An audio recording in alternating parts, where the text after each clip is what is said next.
Good evening. Doug Ford is blowing up the previous Liberal government's plan to have a monopoly on the sale of cannabis. Day one of the public inquiry looking into how nurse Elizabeth Wetlaufer was able to kill 8 seniors in her care is underway here in St. Thomas. The goal, they say, is to repair the broken trust in the long-term care system. The victims' families, however, want so much more. Mostly I want to see the people who are accountable be crucified in the public eye and in online and everywhere. I want to see them absolutely crucified. His dad murdered by Elizabeth Wetlaufer. Arpad Horvath Jr. doesn't hold back on what he wants to see come out of this public inquiry. When I had to listen to this again about my father and everyone else, I think that's what they deserve. They, meaning the long-term care homes that employed her and those that let Wetlaufer continue working despite her being fired for stealing and taking narcotics on the job.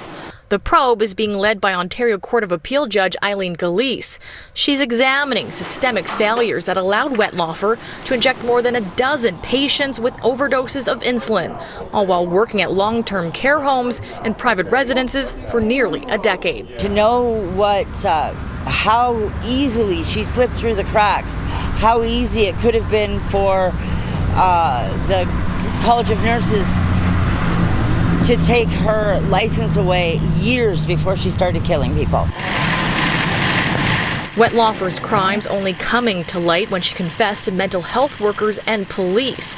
She pleaded guilty to 8 counts of first-degree murder, 4 counts of attempted murder, and 2 counts of aggravated assault. She's currently serving a life sentence with no chance of parole for 25 years. Galeese getting emotional at times, saying the inquiry will seek to answer what failings allowed Wetlaufer's crimes to take place and what can be done to prevent similar tragedies in the future. Saying, quote, "We can begin to heal the moment we begin to feel heard," she said in tears during her opening statement. In many ways, that is what our inquiry is about, healing our broken trust in a long-term care home system. Where do you think the system broke down in this instance? Well, there's no easy answer. There's a number of factors. So we need to look at things like the College of Nurses. Did they investigate? We need to look at the collective bargaining process. And employee rights are really important, but residents' rights and patients' rights need to come first. Something Horvath says didn't happen in the care of his dad. It hurts every time, but it's starting to it gets tiring after a while to hear the past come up, but it has to come up one more time, and then hopefully this inquiry is going to shed some light on it, much needed light on this situation. Wetlaufer herself does not have to appear before the inquiry, but over the next 9 weeks, many will, including surviving victim Beverly Bertram. We're expecting to get the final recommendations by July 2019. In St. Thomas, Amanda Ferguson, City News. The crossing guard shortage in the city of Toronto continues, and if ever there was a street that needs one, it's this one. I'm Pam Seidel on Blythewood Road, just north of Eglinton and west of Bayview. It is a very busy street. There are 2 schools in the same block and no crossing guard. So the community has come up with a unique way to try to get their kids across safely.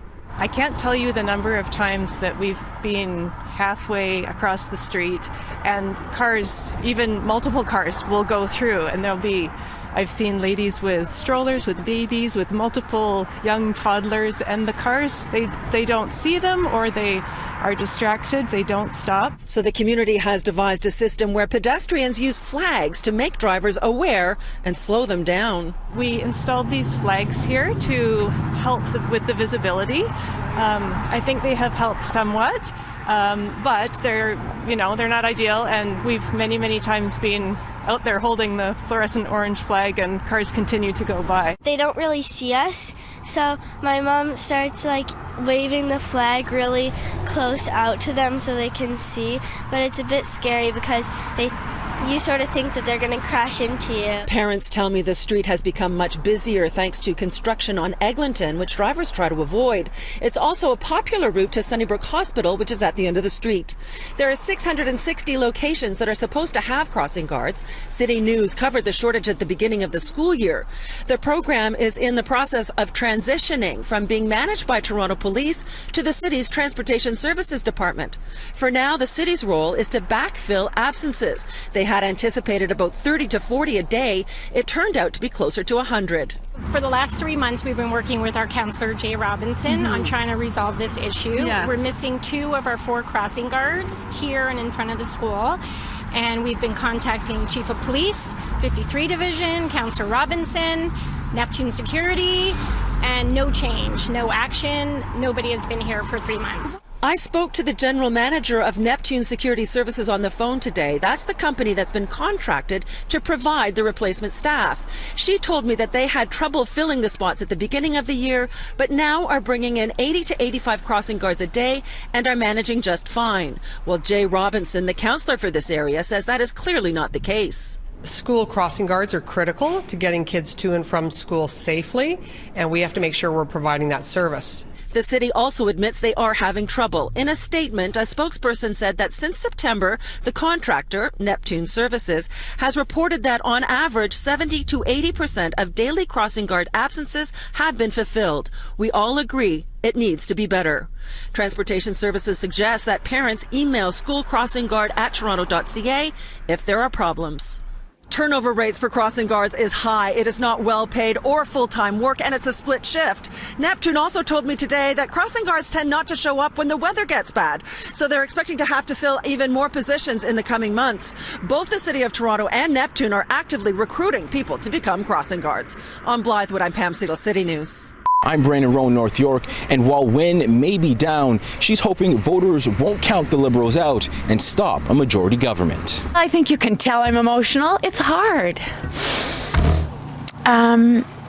It's hard because I know there are Liberals who believe in us and believe in what we've been doing and what they are doing. With some polls showing the Liberals could walk away from Thursday's vote with no seats in the legislature, Kathleen Wynne was forced into today's Hail Mary play, urging voters. The more Liberal MPPs that we send to Queen's Park on June 7th, the less likely it becomes that either Doug Ford or the NDP will be able to form a majority government. Today's announcement blindsided supporters and fellow MPPs. For me, it was just, it was shocking, and it was also sad because, I'm from Flemington Park. I grew up in Don Mills. The things that she's doing are the things that, that directly affect me. She was my MPP. Wynne was hesitant to put her full support behind the PCs or the NDP. With a majority government, Doug Ford would have too free a hand for the comfort of most people.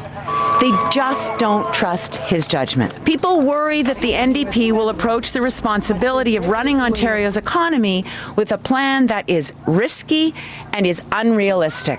Wynne's political opponents were quick to react to today's bombshell. This election is about change. People are fed up of 15 years of waste, scandal, and mismanagement. I'm disappointed that that's the decision she took, and it looks very clear to me that she's more interested in holding on to some power herself. A huge political shakeup with the election just days away, and City News political specialist Cynthia Mulligan had an exclusive one-on-one interview with Kathleen Wynne following today's stunning announcement. He's one of the biggest selling Canadian musicians of all time, selling over 75 million albums. Yes, I'm talking about Bryan Adams. And he has a new album out, and he's shining a little light on it. I was writing a Broadway musical, Pretty Woman, and so I've been in between the moments I had not working on the musical, I was sort of shelving ideas For more than 3 decades, they've helped change the sound of rock music. British band The Cult have dedicated fans throughout the world, have sold millions of albums, and yet some local fans are still surprised to hear of the lead singer's deep Ontario connections. When I moved to Hamilton, my father encouraged us, my sister, my brother, he said, here we are in a new country where they're playing entire album cuts, or being in Hamilton when Pink Floyd played in '75, going down with my brother to collect bottles at Idlewind Stadium. It's good to step in, but nothing over your body, I would say. You're swimming up to your neck? I think so. Yes? Can I see you do it? No. The beaches will remain open until Labor Day. 8 of the beaches have been given a blue flag certification, which means they meet high standards for water quality. For a full list of the 9 swimming beaches open this weekend, just log on to our website, citynews.ca.